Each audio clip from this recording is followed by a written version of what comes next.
What's good, YouTube? It's your boy, Blue Blood Sports TV, back at y'all with another one. So, we're going to start up a series leading up into this highly anticipated, undisputed welterweight showdown between undefeated, unified WBA, WBC, IBF, welterweight world champion superstar boxer, who is widely considered by many to be top two, if not number one, definitely top five, pound for pound, the best fighters in the world, in Errol the Truth Spence Jr., who has 28 wins, no losses, no draw, 22 big wins by way of knockout. He is 33 years of age, 5'9" with a 72-inch arm reach, and undefeated former three-division world champion, former undisputed junior welterweight world champion, currently the reigning WBO, World Boxing Organization welterweight world champion, who is widely considered by many to be the number one best pound-for-pound fighter in the world, in Terrence "Bud" Crawford. Terrence Crawford has a record of 39 wins, no losses, no draws, 30 big wins by way of knockout. He is 35 years of age, 5'8" with a 74-inch arm reach. So Terrence Crawford is 2 years older than Errol Spence, 2-inch arm reach advantage over Errol Spence, but he's naturally the smaller guy. With that said, we're going to delve back into time and remember the trash talk that got us where we at today, right? So if you remember, Brian Bomac McIntyre, trainer, longtime trainer of Terrence "Bud" Crawford, did an interview with Trill Boxing, and on that interview, he said Errol Spence was an alcoholic that was living paycheck to paycheck, right? That sparked Errol Spence to say this. Mac said, "Oh, I guarantee you say living paycheck to paycheck. I'm definitely not living paycheck to paycheck. I guarantee you, if we check our tax reports at the end of the year, I guarantee I make more than him. He got 3 coaches. We don't know who the head coach is. So, I mean, at the end of the day, I'm a way better fighter than Terrence Crawford. Who has he fought? The only name fight you fight is York's Gamboa, the guy that he fought. I fought LeBron Peterson, Chris Algerian, Kell Brooks. I mean, and how many fights he got? 30-some fights. You know, like I said, he's a great fighter, things like that, but you can't put him to me. Like the guy he just fought for the undisputed welterweight light welterweight champion of the world, Reese Progress stopped him later than he did. So you gotta add that all into conclusion to who you say the top welterweight. You know what I'm saying? A lot of stuff is smoke and mirrors. That's what Bob Errol do. Bob Errol do a lot of smoke and mirrors. It's a lot of smoke and mirrors with him, and that's how it is with Terrence Crawford. If you name one of y'all name me a guy he fought. That was top guy. Name me a top guy he fought. That's better than Chris Algerian. They're better than Chris Algerian. Name me one guy. So you think? I think Chris Algerian beat Phyllis Diaz. He beat the rest of the kids. Adongo just got knocked out by Reese Progress. So now, keep in mind, Terrence Crawford did an interview with Stephen A. Smith, and Terrence Crawford, Stephen A. Smith said, the mega fight to be made is you versus Errol Spence. And Stephen A. Smith said, Errol Spence is the man to beat at welterweight. And Terrence Crawford, he said, looks can be deceiving. Your eyes are deceiving you. Errol Spence ain't the man to beat in the welterweight division.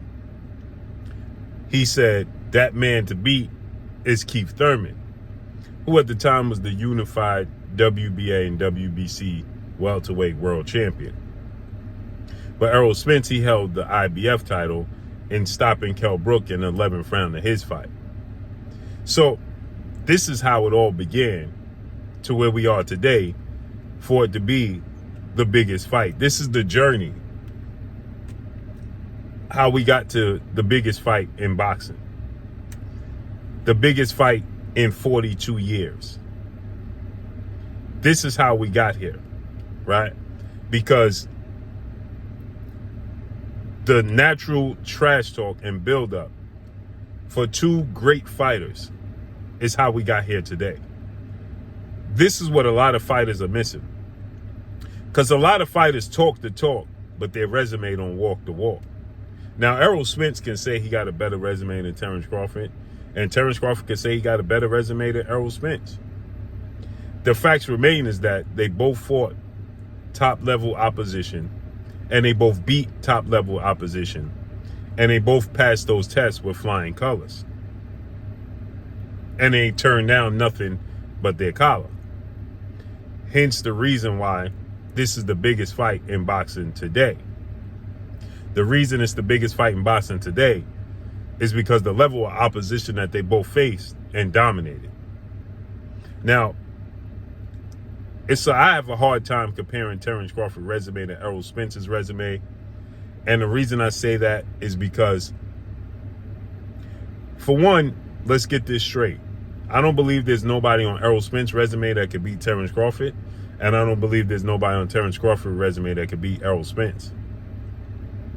But Errol Spence has fought bigger and better opposition, where Terrence Crawford has fought big names, but in lower weight classes. But again, Terrence Crawford started his career at 130, became a champion at 135, 140, and 147. Errol Spence actually started his career at 154 and became a champion at 147. So when you go up in competition, levels of competition, and in weight, it's harder to knock out fighters, right? And so with that said, Terrence Crawford has faced early in his career the Victor Postels, Yuriorkis Gamboa. See, he's not going to get the credit he deserves for beating Gamboa, because people say, well, Gamboa is a small guy who was 3 weight classes. Gamboa started his career at like 122, became a champion at 122, 126, 130, and attempted to be a champion at 135, and Terrence Crawford beat him. That's no different than what Terrence Crawford is doing against Errol Spence. It's just that Terrence Crawford had more success than Gamboa did. But Gamboa was undefeated when Terrence Crawford beat him. So that's equivalent. Shakur Stevenson started his career at 126. And we talk about him fighting Tank at 135. Tank became a champion at 140. Right? So there's no difference. It's just that in the manner in which Gamboa fights, okay? And he's not going to get credit for the Victor Postol victory, because most people today don't understand just how good and just how feared Victor Postol was when Terrence Crawford fought him in a unification bout. So he's not going to get credit for those guys, for those victories, like Errol Spence going to get credit to beating Sean Porter, because he fought bigger guys that were better fighters. That's why. So when you look at their resumes, I just think that Errol Spence has bigger names, bigger fighters on his resume. Stopping Lamont Peterson, Chris Algieri. Chris Algieri went blood and guts with Manny Pacquiao. I forgot the other fighter's name. Provatnikov. Ruslan Provatnikov. Errol Spence beat Sean Porter in a unification bout. He beat Kell Brook for his first title opportunity. And he stopped Dana Sugas in a unification bout. In a welterweight division, it's just a tougher division, right? Victor Postol was the feared guy in that division. Nobody thought that Terrence Crawford, people were saying Terrence Crawford was going to duck him because Danny Garcia avoided a fight with Victor Postol. So they thought Terrence Crawford was going to duck him. So when you compare the resumes, it's hard to compare. I give the edge to Errol Spence in resume because just bigger, better names, right? But I know who Victor Postol was. I know Gamboa was top 10 pound for pound best fighters in the world. And he became undisputed, beating Julius Ndongo, right? But he beat Thomas Delorme. He beat Felix Diaz. He beat Derry Jean, right? These are tough fighters that people don't know because they're not household names. So he's not going to get the credit he deserves. Chris Algieri is more of a household name. Lamont Peterson is more of a household name. Sean Porter, Kell Brook, your Dana Sugis, Danny Garcia, Mikey Garcia. He has the deeper, better resume. Errol Spence does. But this is what got the ball rolling to where we are today, because we're going to find out the truth July 29th, Las Vegas, Nevada, T-Mobile Arena.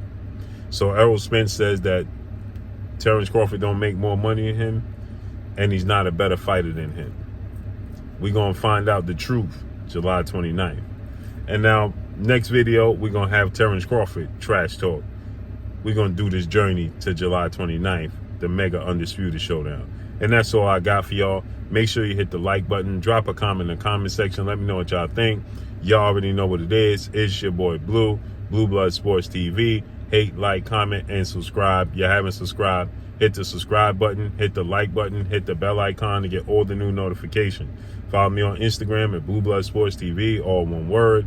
You already know what it is. Shout out to the entire LDBC. Shout out to Black Media Row. Make sure you like and share these videos. Let's listen to it one more time, shall we? One more time, let's listen to it. Let's take it back.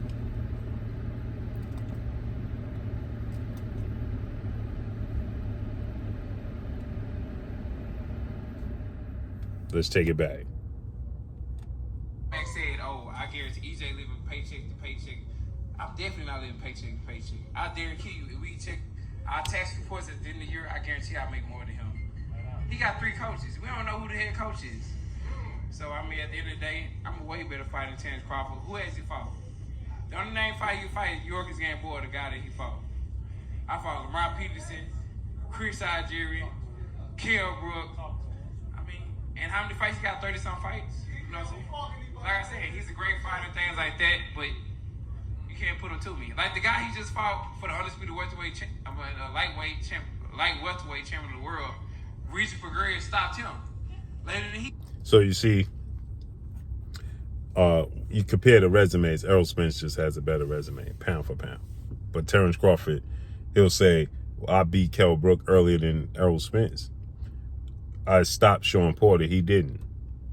We're going to find out the truth July 29th, period. And that's all I got for y'all. Signing off. Peace.